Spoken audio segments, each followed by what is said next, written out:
Bonjour, je vais vous parler de ma vie universitaire à Paris pendant un mois. Je vais commencer avec le métro. Euh,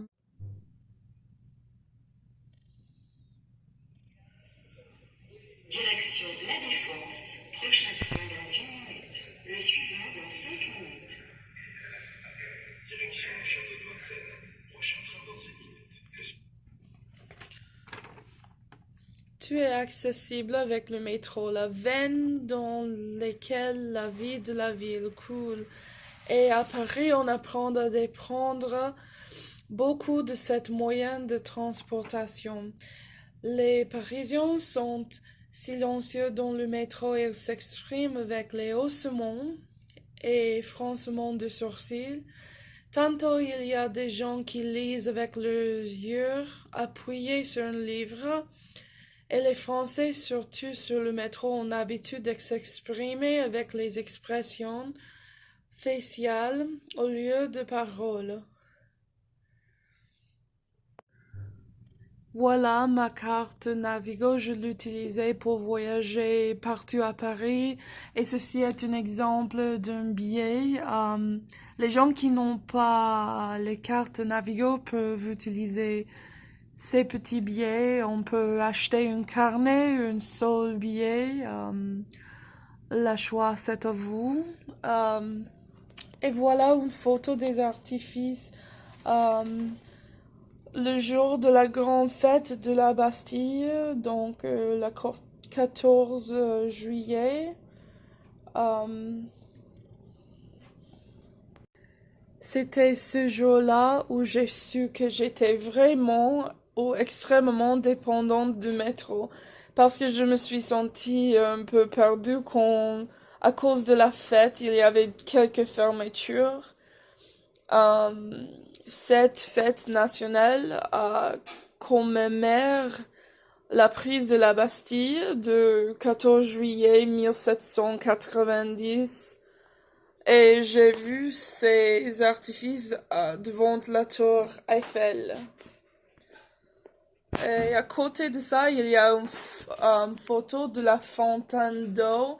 Il y a des fontaines partout dans la ville de Paris et, et elles contiennent de l'eau fraîche et elles sont vraiment belles.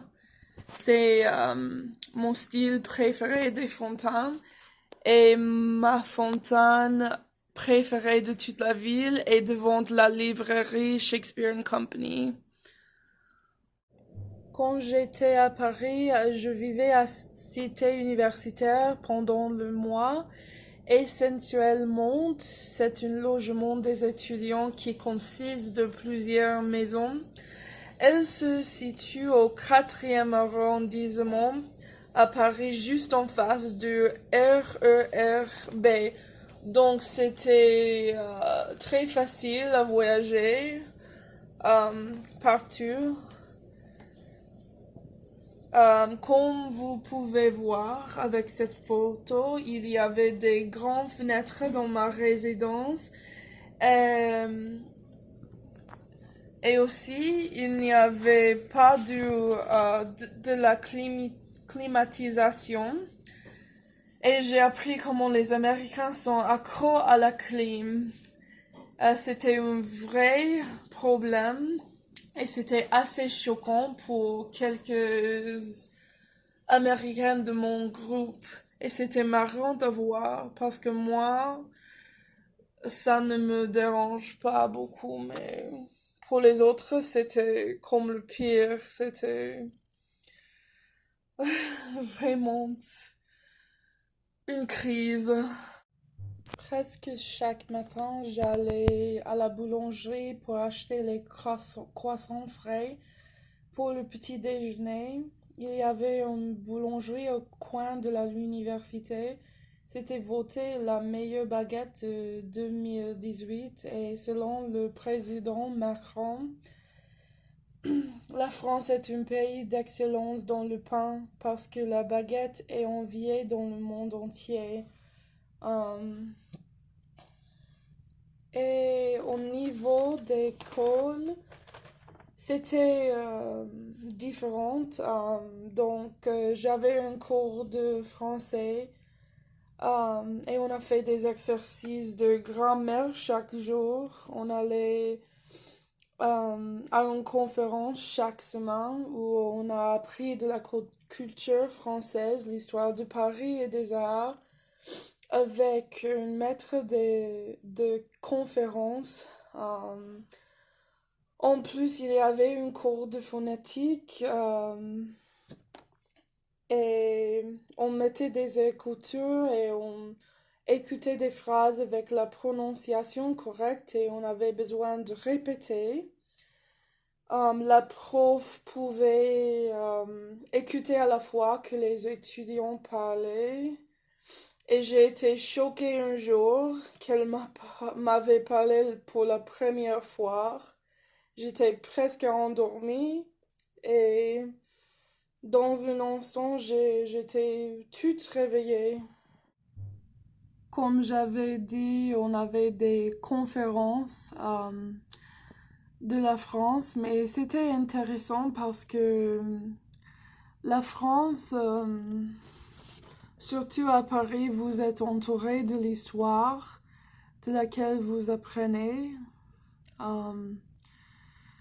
Et par exemple, j'ai appris de la tour Eiffel que c'était créé d'être une structure temporaire par l'exposition universelle de 1889.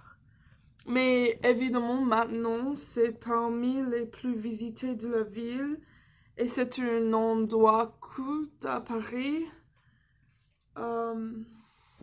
Aussi, on est allé au Versailles, qui était la manière dans laquelle Louis XIV a imposé son pouvoir visuellement. Et on peut voir, même avec les jardins au Versailles, il y avait un équilibre parfait, c'était très contrôlé et on peut même contrôler la nature. Et avec le château, on peut voir l'imposition de cette richesse, de cette période-là, au XVIIe siècle. Le siècle du rayonnement de France. Et voilà. Et on pouvait voir aussi face à face la fameuse Notre-Dame de Paris avec ses contreforts qui marquent sa style gothique. C'était le plus grand symbole du catholicisme français. Et la cathédrale a souffert des dégâts pendant la Révolution française, mais Victor Hugo a écrit un roman, Notre-Dame de Paris, qui l'a popularisé. Et il y avait aussi un incendie tragique avant de notre voyage à Paris, malheureusement, qui a causé l'effondrement de sa flèche. Et on peut voir un peu les dégâts. Mais malgré toute la valeur historique de la ville et tous ces monuments, je dirais que la meilleure chose à faire à Paris est de s'asseoir à côté de la Seine, en buvant du vin avec une amie ou un groupe des amis comme les locaux. Paris est mieux dans la nuit, avec ses lumières qui reflètent sur l'eau et scintillements de la tour Eiffel qui viennent chaque heure pour quelques minutes, qui s'agit comme un petit miracle répété. Paris enseigne à apprécier le moment et les petits plaisirs. Et ce qui m'a frappé de France et d'Europe en général, c'était très facile à voyager. j'avais l'opportunité de voir ou de revoir Anne-Sophie. Elle était une étudiante étrangère qui vivait avec moi euh, au lycée et on avait dit on irait se revoir un jour et c'était pour un temple, une chimère, mais c'était vraiment incroyable de la revoir. Je suis allée au nord de Paris euh, le troisième week-end que j'étais à Paris et l'île se trouve seulement 1 heure de la ville. C'était vraiment intéressant de rester avec sa famille et les connaître. C'était comme un autre rêve réalisé. Et j'avais l'opportunité de vivre avec une famille française. Um, et c'était une expérience différente. Sa mère était toujours en tablier et elle cuisinait la nourriture fraîche pour nous chaque jour. Chaque journée a commencé avec un petit déj qui consistait des différents pains et des différentes confitures et de chocolat chaud, du café ou du thé. Et je me suis sentie vraiment gâtée. Et aussi, je suis allée à Annecy, c'est près de la frontière suisse. C'était après mes études, mais par train ou par bus en Europe, tout est abordable et ce n'est pas vraiment un trajet trop long. Et j'avais l'opportunité de profiter de cela.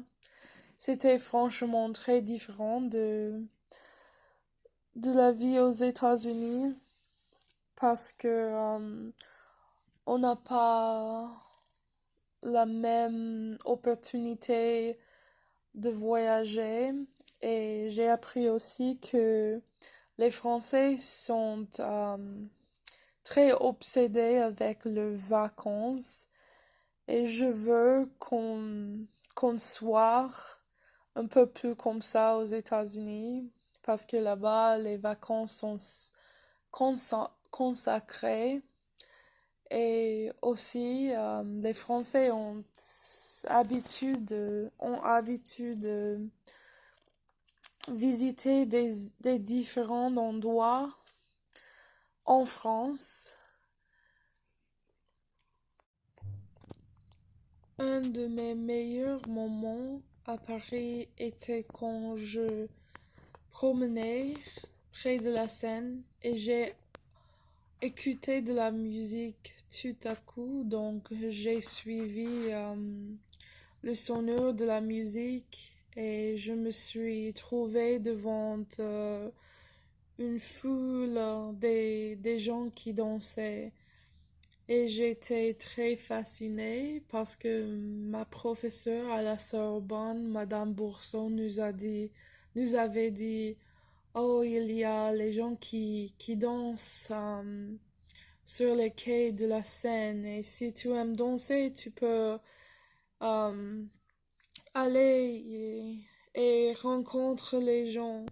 Mais tout cela est passé au hasard parce que je n'avais pas des projets de euh, passer la soirée en dansant, mais ça me rappelle des chansons fameuses, par exemple comme Aux Champs-Élysées, qui s'agit d'une personne qui connaît un inconnu et devient des amis. Euh, C'était comme ça parce que une mec m'est venue pour me demander, oh, tu veux danser avec moi? Et mes premières pensées étaient, oh mon Dieu, oh là là, ils vendent ou ils volent parce qu'à Paris, ah, vous savez, il y a des pickpocketeurs et tout cela. Euh, donc j'ai hésité, mais j'avais décidé que j'allais danser avec lui parce que quand est-ce qu'une telle opportunité se présentera dans ma vie autrefois, l'opportunité de danser à côté de la scène. Et j'ai passé des heures et des heures en dansant et après il m'avait offert un dîner dans le quartier euh, latin.